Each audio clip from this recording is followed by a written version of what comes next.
ఎన్నికంతా కూడా ఎక్కడ ఒక చిన్న అవాంఛనీయ సంఘటన జరగకుండా ఏ సంఘటన కూడా అలా ప్రశాంతంగా జరిగిపోతే ఎక్కడ ఓటింగ్ అంతా ప్రశాంతంగా ప్రజాస్వామ్యబద్ధంగా జరిగింది కాబట్టి మేము 100% ఓడిపోతామని చెప్పి దానికి ఎన్ని సాకులు కావాల్సింటే అన్ని సాకులు ఎలక్షన్ కమిషన్కు వందల కొద్ది ఆ తర్వాత మెయిల్స్ అలాగే వాళ్ళ పార్టీకి చెందిన కార్యకర్తలతో అందరితో అంటే కావాలని మేము ఓటేని పోయలేదనేది ఇట్లా వీడియోలన్నీ కూడా తీపిచ్చి వాళ్ళు ఇష్టం వచ్చినట్టు చేయడం ఇదంతా జరిగితే అన్నీ కూడా పరిశీలించి వాళ్ళు ఎలక్షన్ కమిషన్ వాళ్ళు 2 చోట్ల ఏదో వాళ్లకు ఇబ్బంది అని అనిపించిందో ఏమో అక్కడ 2 చోట్ల అంటే polling booth number 3 polling booth number 14 అంటే అచ్చువేలిలో ఒక పార్టు తర్వాత కొత్తపల్లిలో ఒక పార్టు 2 పార్ట్లు పోలింగ్ ఆ తర్వాత మళ్ళీ రీపోలింగ్ అనుమతి ఇచ్చారు. ఆ పోలింగ్ కూడా ఇప్పుడు జరుగుతూ ఉంది.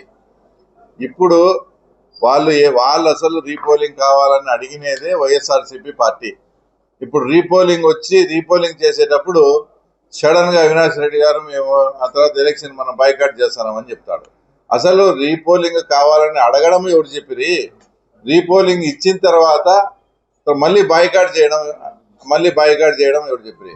వాళ్ళు చెప్పేదంతా మొత్తం 15 బూతులు రీపోలింగ్ అయితే చేస్తామని ఆ తర్వాత ఒక కొత్త వాదన చెప్తున్నారు. నిజంగా మీ దాంట్లో న్యాయం ఉండి నిజంగా అవకతవకలు జరిగి ఉండి 15 బూతులు మళ్ళీ రీపోలింగ్ వచ్చినా ఇప్పుడు పెట్టిన 2 బూతులు అయితే మళ్ళీ రీపోలింగ్ రావు కదా. ఈ రెండు బూతులు అయితే ఎలక్షన్ ప్రాసెస్ జరగాలి కదా. మీకు నిజంగా ప్రజాస్వామ్యం పట్ల కానీ తర్వాత మీ పార్టీ పట్ల కానీ విశ్వాసము మీ ప్రజల పట్ల ఏదన్నా ఉంటే ఈ 2 బూతులు అయితే ఎలక్షన్స్ లో పాల్గొనాలి కదా. ఈ 2 బూతుల ఎలక్షన్ నువ్వు ఎందుకు బాయ్కాట్ చేస్తున్నావు? మీకు క్లియర్ గా తెలుసు ప్రజలు ఓటేస్తే మీరు ఓడిపోతారు. దానికి ఇప్పుడు మీరు క్లియర్ గా మీరు కానీ మీ ద్వారా రాష్ట్ర ప్రజలు కూడా ఆలోచన చేయండి. రీపోలింగ్ కావాలనేది వాళ్ళే ఇప్పుడు 2 పెట్టినారు. వాటిలో మీరు పాల్గొనకుండా మీరు బాయ్కాట్ చేసి పారిపోతున్నారంటే దాని అర్థం ప్రజలు మీ వైపు లేరనేదే. ఒకవేళ మీరు అనుకున్నట్టు నిజంగా అన్ని రీపోలింగ్ వచ్చినా ఈ 2 అయితే మళ్ళీ తర్వాత రీపోలింగ్ ఏం రావు కదా. ఇవి రీపోలింగ్ వచ్చినట్టు మళ్ళీ రావు. ఒకవేళ వస్తే మళ్ళీ పట్నుండి వచ్చేటే ఈ 2 కూడా బాయ్కాట్ చేస్తున్నారంటే ఇది నిస్సిగ్గుగా మీ పారిపోవడమే.